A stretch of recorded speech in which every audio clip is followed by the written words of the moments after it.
Hi, I wanted to come on today and talk about the 4 pillars of health, which is something I mentioned in a video that I posted earlier this month about depression recovery. So the 4 pillars of health is about nutrition, exercise, sleep, and rest or well-being, which encompasses mental health. So nutrition looks at the food that we eat, and food that we put into our bodies fuels our body, fuels our muscles, our brain, everything. And it's a really important part of our overall health to have good nutrition, because this supports immune function and energy. Without it, we're not going to be able to support the other 3 pillars.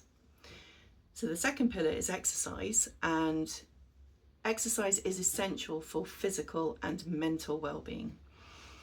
It's essential for heart health, for cardiovascular function, for the muscle growth, and it improves our movement and our flexibility.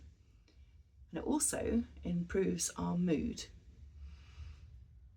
The third pillar is sleep, and sleep is a vital part of our physical and mental health because it helps the body to recover from injury, from being tired, etc. It's when all of the hormones are released. So it helps to regulate that. It helps to regulate our hormones generally. It supports our cognitive function.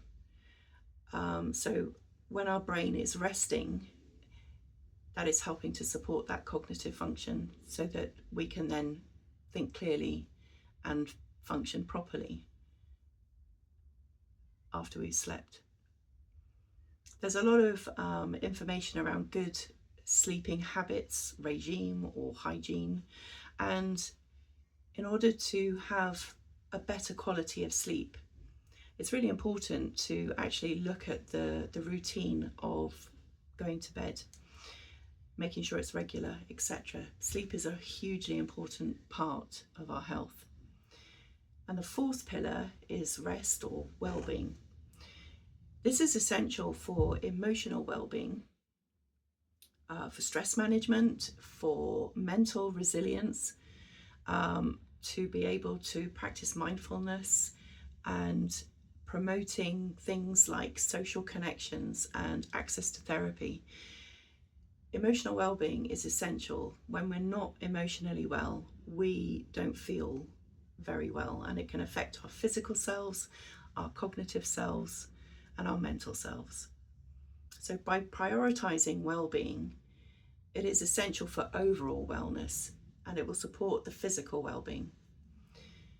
So the 4 pillars of health create a holistic approach, and each pillar is essential in its own right, but it's also, when practiced for all 4 pillars, will support full body well-being.